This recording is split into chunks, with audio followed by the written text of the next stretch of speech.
So, welcome once again to Sanctuary Praise International Church and to all our online viewers. I greet you in the name of the Lord. So, let us go to the word of the Lord this morning. And our month series is God First. Can you all say God First? Amen. And when you seek God first, others may see it as a waste. But for us who truly loves the Lord, it is our worship. And there's a story in the Bible about a woman who worshiped God with all her heart, but others criticized her for doing it so. So let us read this passage from the book of Matthew 26. If you can join me in reading, help me please.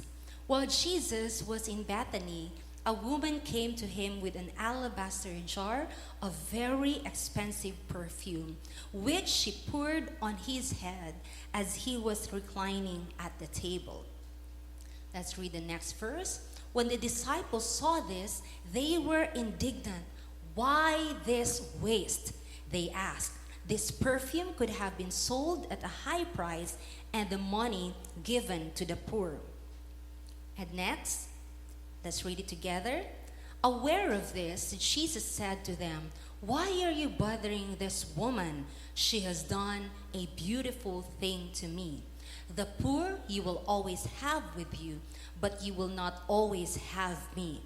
When she poured this perfume on my body, she did it to prepare me for burial."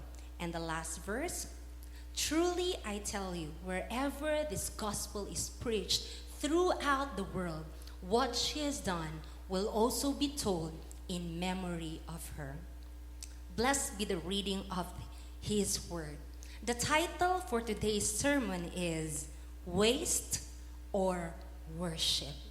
Pag-aaksaya o pagsamba.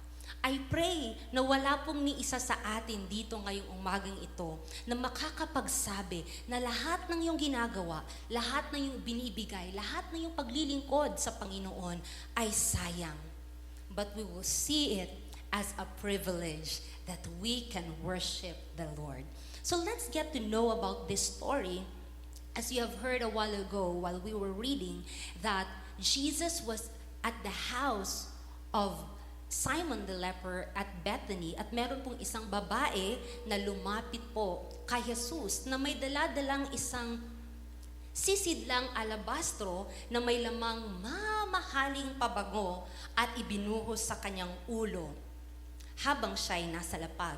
And John tells us that she begins to massage this ointment into Jesus' feet. After po na binuhos itong pabangong ito sa ulo ng Panginoon, ay pumunta ang babaeng ito sa paanan ng Panginoon, using her hair as her sacrificial worship.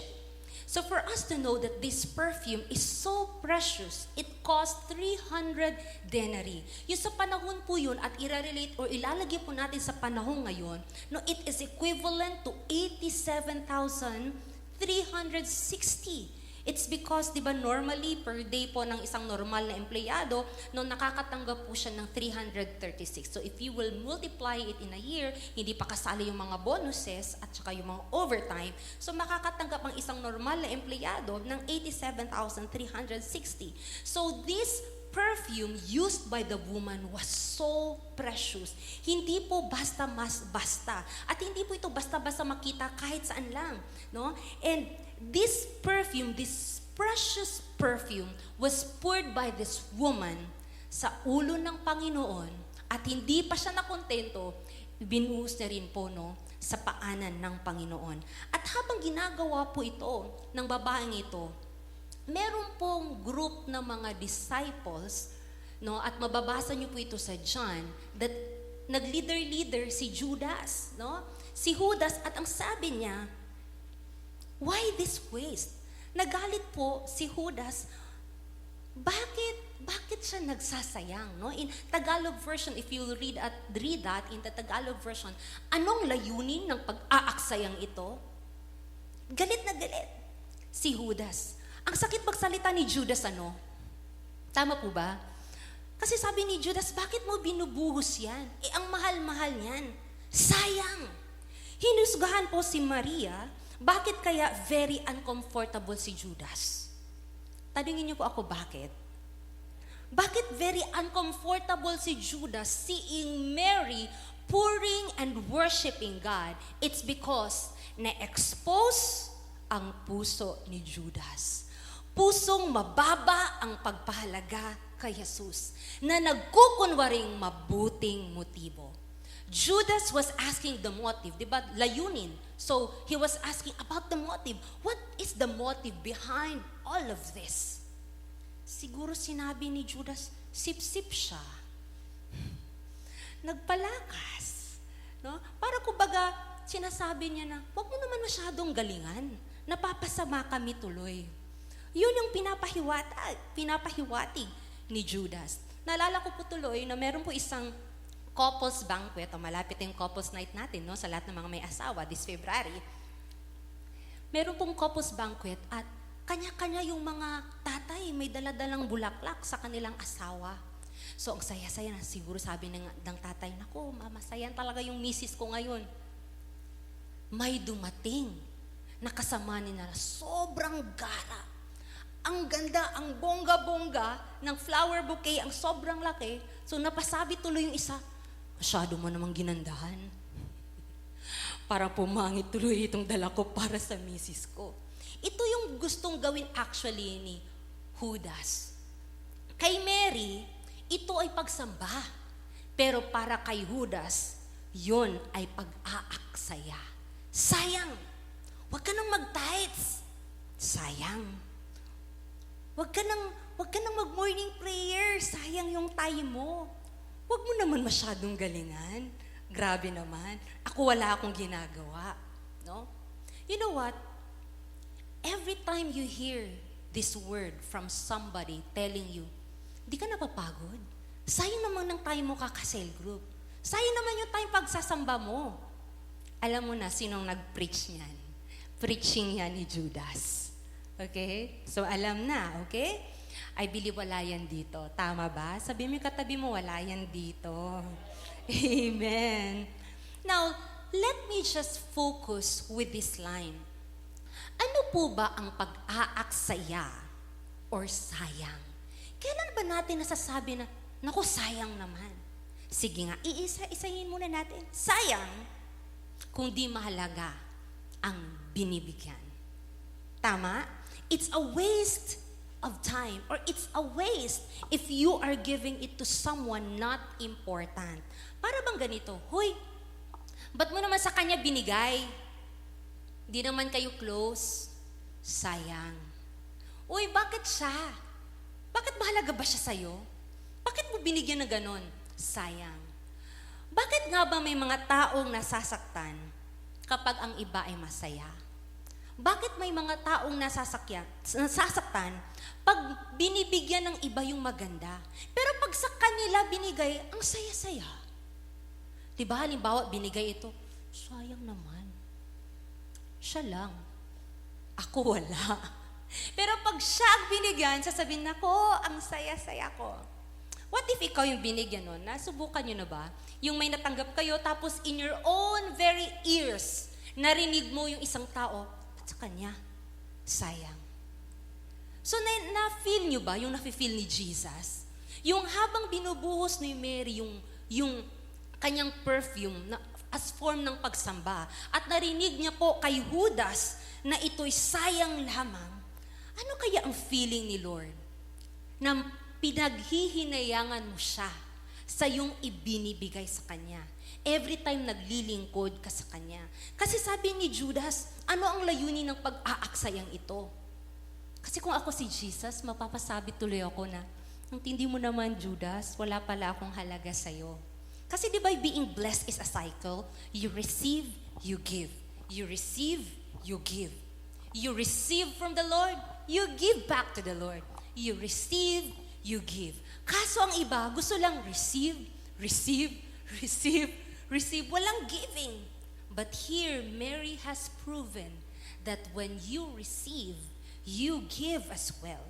Another thing, sayang, pag nagbigay ka ng higit sa kailangan. Tama? It's a waste if you give more than what is expected. I remember this experience with my husband. Nung kumain po kami sa isang restaurant, sabi niya, magkanong bill? Sabi ko, ganito. Sabi niya, tapatan mo. Kung magkanong bill, bigyan mo ng tip. Sabi ko, as in, ganun talaga kalaki? Sabi, So, syempre, submissive wife po ako. Praise God. So, I obeyed my husband. Alam niyo, kung hindi po tayo kasi sanay at hindi natin kultura, sayang sa atin ang pagbibigay na higit pa sa what is expected. Kasi para sa atin, sayang. Kaya nga pag kumakain ang iba sa restaurant, no, pati bukog kwaon. Tama? Ikisayang. Uy, sunod. Tapos, naisip, ikisayang kayo, sayang. Di ba? Gusto natin makuha. Ito po yung tanong ko po. Ano bang meron tayo na wala ang Diyos? Pakisagot nyo nga po. Anong meron tayo na wala ang Diyos? Wala. Lahat na ibinibigay mo sa Diyos ay galing sa Kanya. Lahat na ibinibigay mo sa Diyos ay hindi niya kailangan. Kaya pasalamat tayo na meron tayong privilege na makapagbigay sa Kanya kahit hindi niya kailangan, ay tinatanggap niya. Tama? So, it's a privilege. Di ba?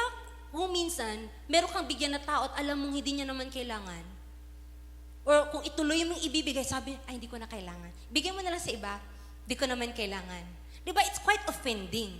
But in the same way tayo, pag nagbibigay po tayo sa Panginoon, no, yung mga mahalaga natin na ibinibigay sa Kanya, actually hindi yun mahalaga. Naging mahalaga lang yun dahil mahalaga yun sa atin. Tama ba? So God is valuing what we values. Like the perfume of Mary. It's so precious to her. That's why it became precious to Jesus.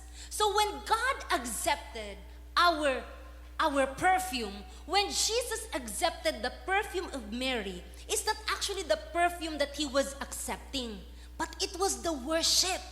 Hindi yung pera, hindi yung perfume, pero yung pagsamba. Can I hear amen?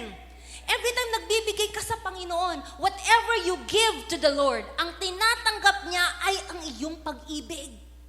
Ang iyong pagsamba. Kasi di ba, Lord, sige si Lord, sa'yo na to, Lord. Actually, hindi yung binigay mo, pero yung kalakip ng binigay mo. Can I hear amen? Ano ba po yung sayang? Sayang pag nagbigay ka ng di-deserve ang binibigyan. It's a waste if you are giving it to someone who don't deserve it. Example, ba't bigyan mo ng bonus? Ang tamad-tamad niyan. Kahit hindi deserve.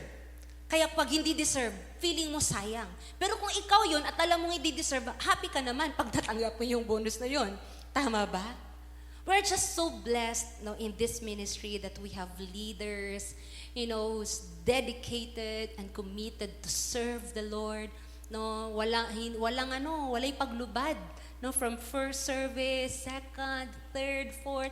Naalala ko po tuloy noon yung time na, di ba, pag nagwa-one service po tayo, so kailangan hakutin yung mga gamit natin, yung mga instruments, mga speakers, dala natin dun sa mga venues natin.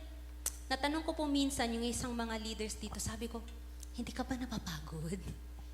Kasi aakyat dun. Tapos ang bigat-bigat kaya niyan, akala mo magaan lang yan, ang bigat-bigat niyan. Tapos ang sagot niya sa akin, He deserves.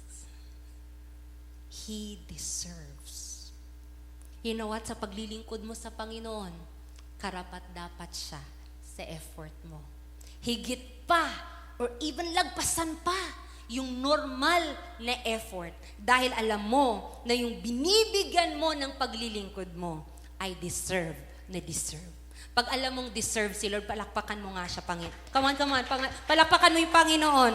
He deserves more than that. Come on. Amen. Ano ba po yung sayang? Sayang, pag ang ibinigay ay mas mahalaga pa sa binigyan. Ito. It's a waste if the thing given is more expensive than the one who is receiving. Para bang bumili ka ng hamburger at pinakain mo sa baboy? Diba sayang naman? Bumili ka ng buffet, pinakain mo doon sa baboy. Habang tumitingin ka, sana ako na lang. Sayang naman yan. Kaso nagpa-fasting tayo, di ba? Halos lahat tayo nagpa-fasting dito ngayon.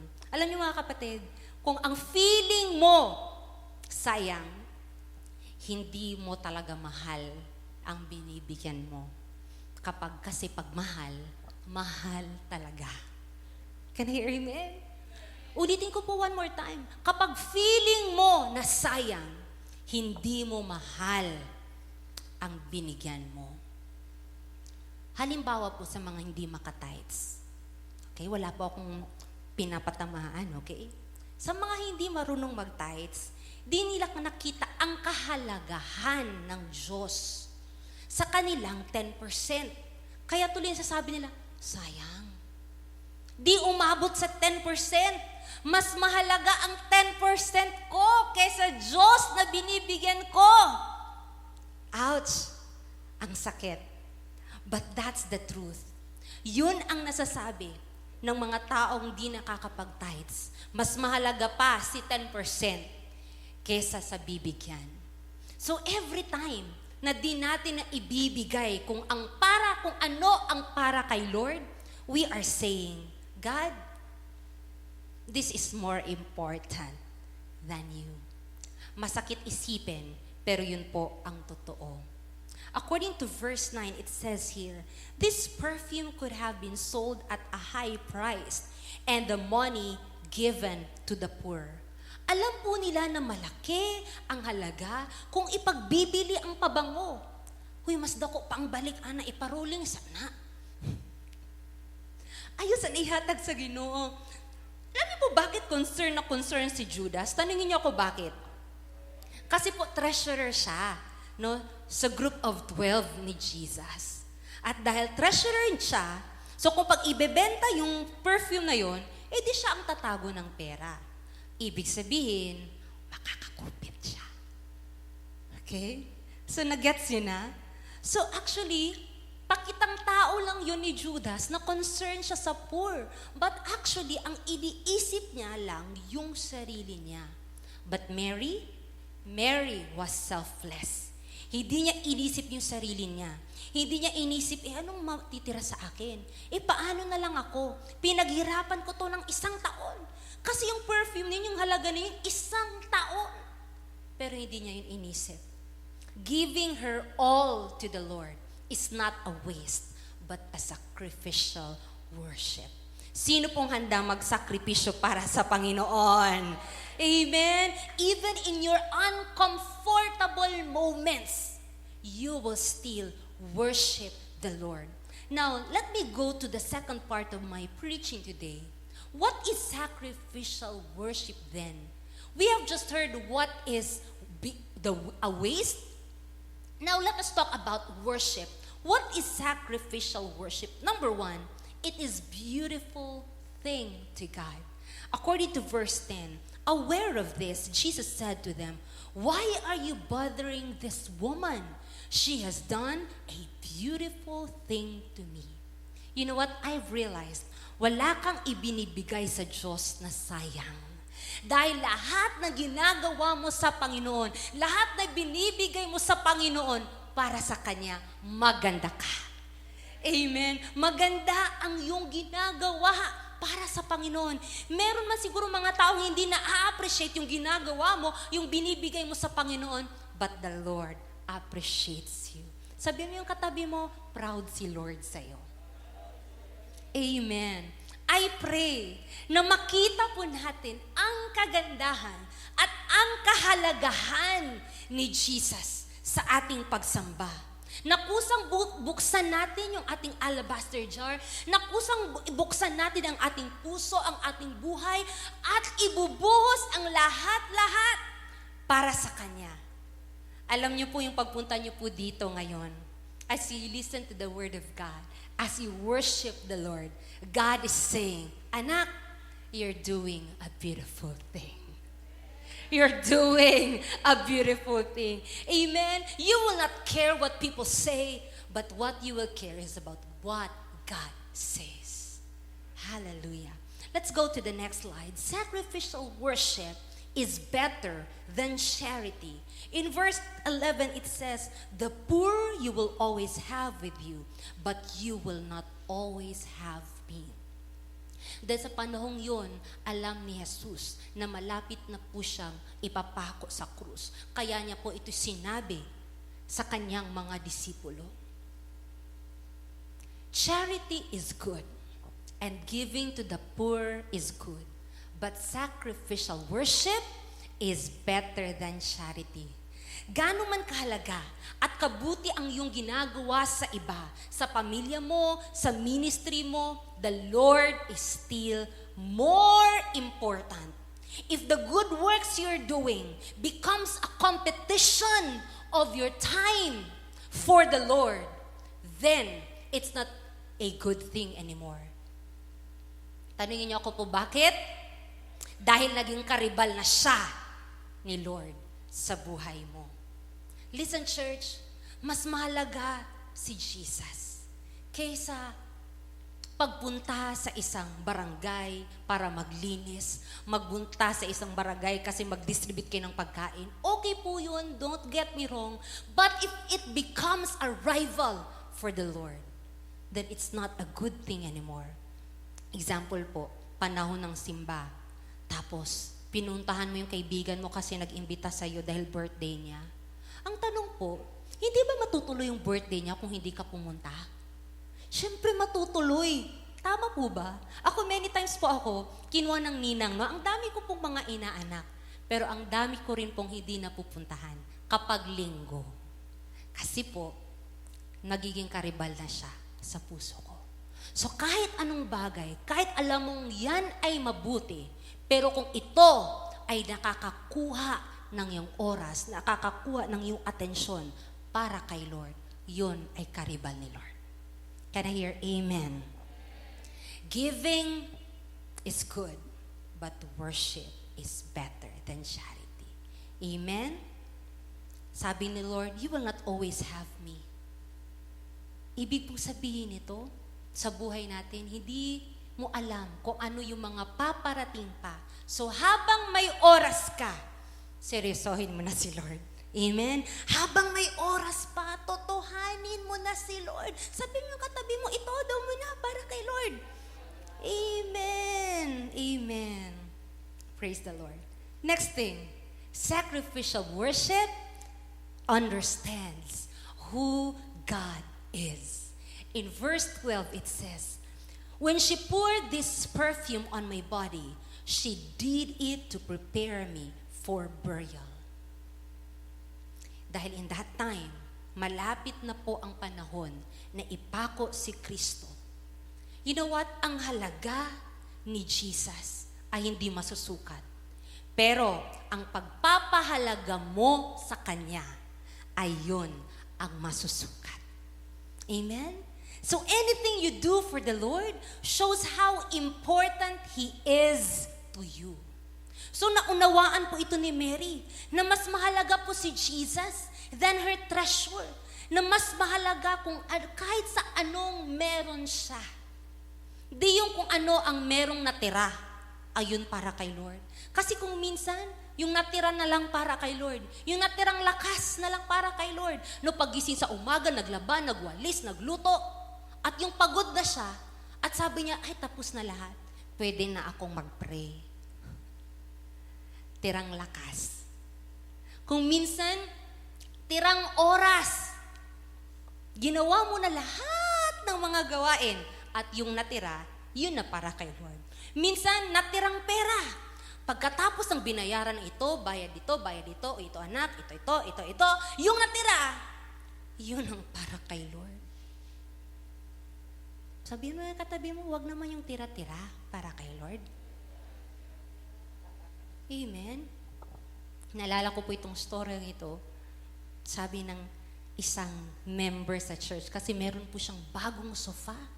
Sabi niya sa pastor niya, "Pastor, meron kasi akong bagong sofa." Uy, kinabahan yung pastor. Sabi niya, "Pastor, yung luma ko kasi, medyo masakit na yung spring, pero okay pa yon. gusto mo yung luma? Sabi ng pastor, ay sige po, na-touch naman ako. Kinabukasan meron na namang isang pumunta, Pastor, may bago akong kama. Bumili ako ng bago kasi yung kama ko medyo masakit na sa likod. Pastor, gusto mo yung luma? Ay sige kapatid, salamat naman. At naalala niyo, kinabukasan, Pastor, may bago akong ganito. Gusto mo ng luma? Alam niyo, touch na touch itong pastor na ito. Alam niyo bakit? Kasi sa karami-rami niyang pwedeng maisip na bigyan, siya yun. Tama, na-touch siya. So ngayon itong pastor, may bumili. Totoo ba ito, true to life? May bumili sa kanya ng 4 na damit. Up and down. Galing Amerika. So yung pagsuot na yun, sabi ng isang member, ang ganda naman ng damit mo, pastor. Sabi ni pastor, meron akong luma. Gusto mo itong bago? Ibibigay ko itong bago. Sa akin na yung luma. You know what? I've realized, kung minsan, kung ano yung luma, kung ano yung natira, yun ang ating ipinabibigay. Bato-bato po sa langit, ang natamaan mag-repent. Ngayon po, naway we will value God and understand who God is. And na hindi yung tira-tira ang ating ibigay because He deserves. Karapat, dapat siyang buhusan ng ating pabango.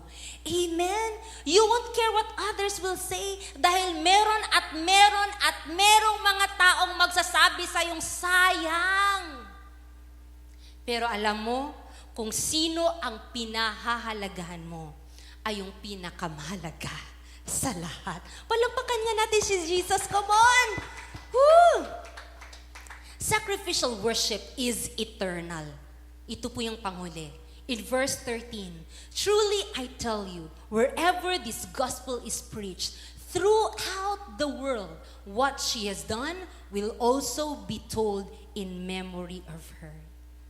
Listen, church, everything you do for the Lord will always be remembered and will always be rewarded.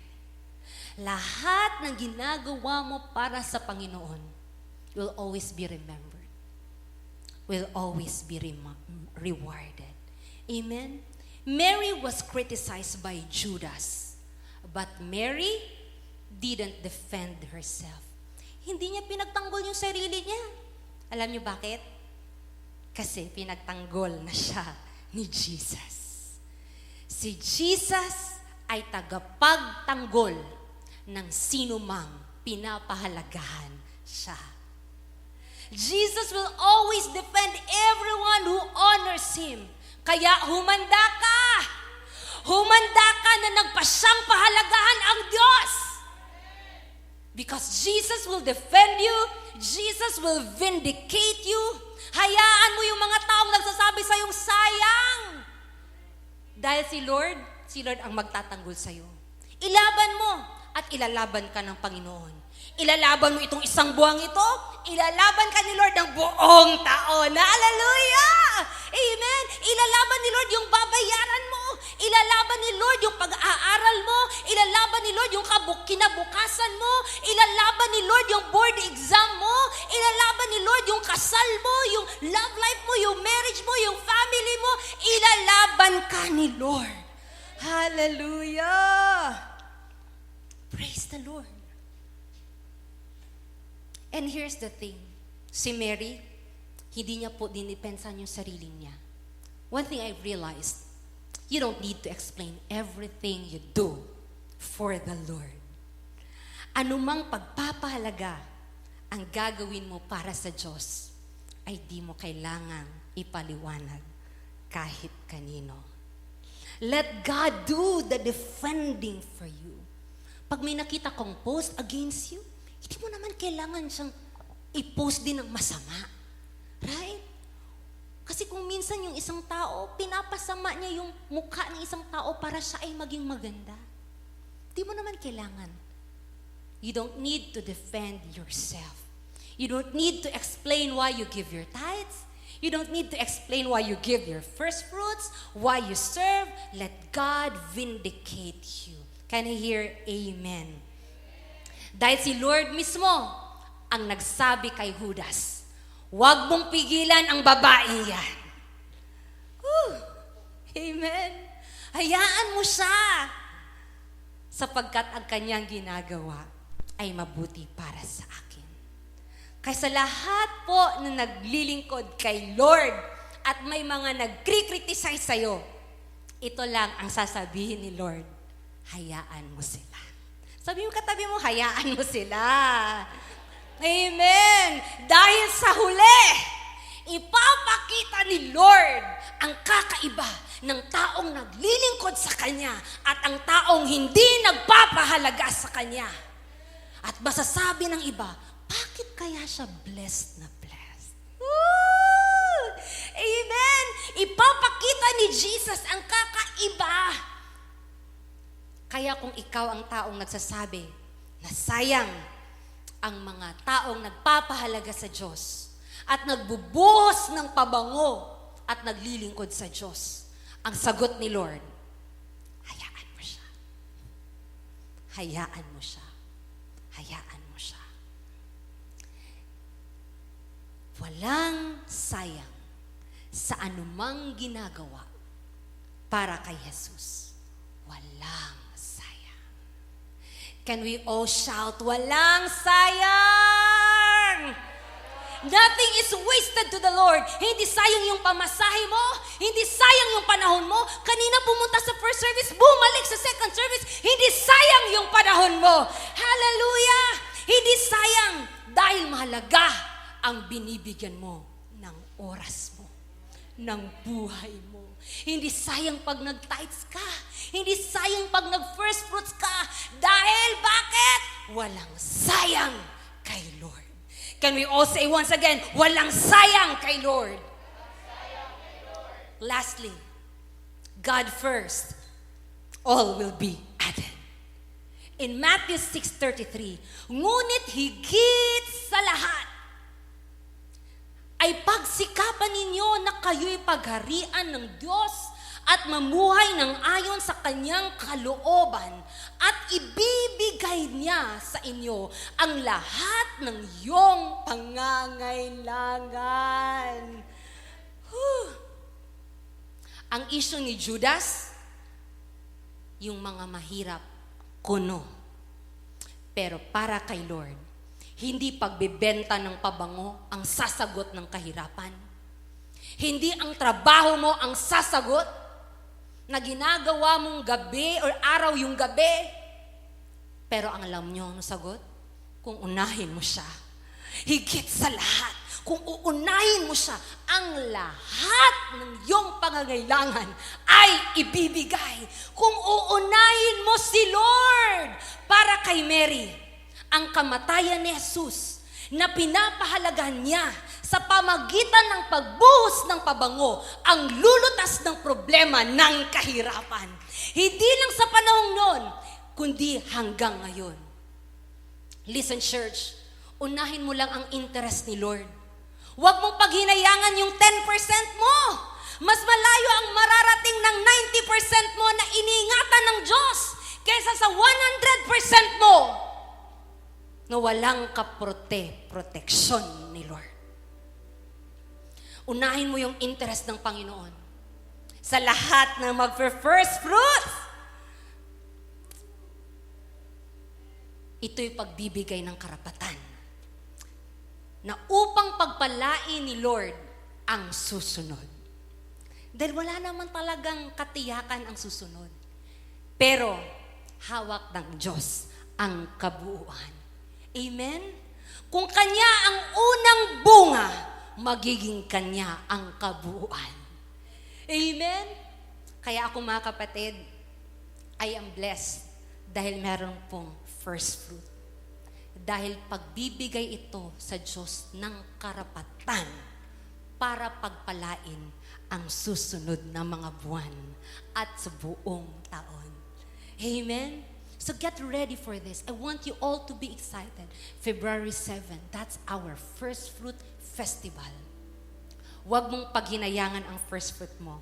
Dahil may nainda si Lord, na all sa buhay mo.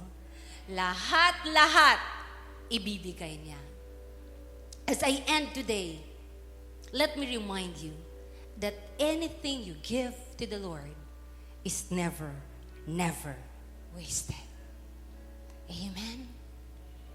It's never wasted. Never is wasted. Walang sayang. Ang tanong ko ngayon, saan mo ginugugol ang buhay mo? Sa trabaho? Pamilya mo lang? Sa computer games? Lagi ka lang nag-ML? Sa bisyo mo? Sa alak mo? This is my prayer today. Maghanap ka ng bagay na igugol mo na mas mataas pa sa'yo. Kasi kung mas mababa pa sa'yo, magiging walang kwenta ang lahat. Tama po ba? I want you all to stand up this time and let us read this last verse. In Matthew 25:23, pwede po ba nating basahin ito?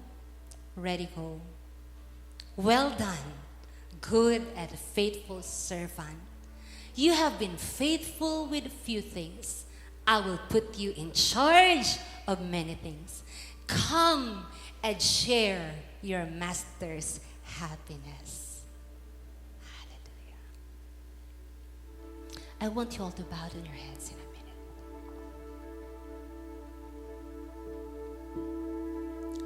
Walang sayang sa Panginoon. Dahil ang binibigyan mo ay ang Panginoon. Never waste.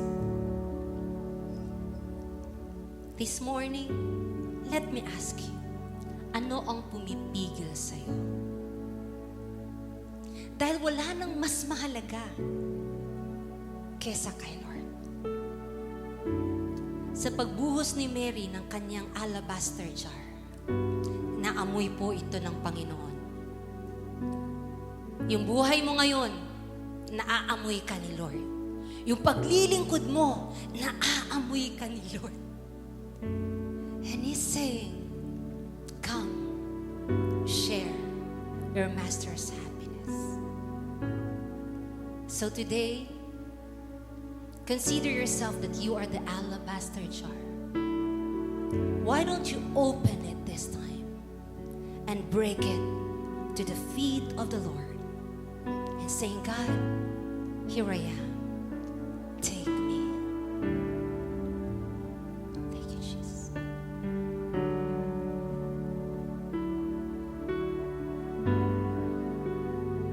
Just worship God in spirit and in truth. Just worship Him. This alabaster jar is all I have of worth. I break it at your feet, Lord. It's less than you deserve. You're far more beautiful, more precious than the oil. The sum of my desire and the fullness of my joy. Like you spilled your blood, I spill my heart as an offering to my King.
be all for the glory of God. Let every fear today be surrendered to the Lord.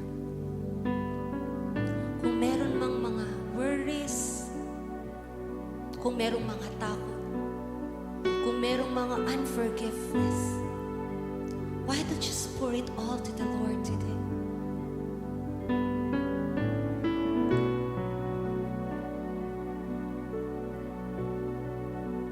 Father in heaven, Lord, you see every heart today, God. Father, we ask you, God, continue to minister us, Holy Spirit. Minister us, Holy Spirit. If you want to give your life to Jesus, just lift up your hands as a sign of surrender. God, Lord, I surrender my life to you, Lord. I surrender my future, my whole year to you, God. Lord, hindi namin, Lord God, iisiping sayang ang paglilingkod sa iyo dahil ikaw ang pinakamahalaga. Higit sa lahat, Lord, you are our first.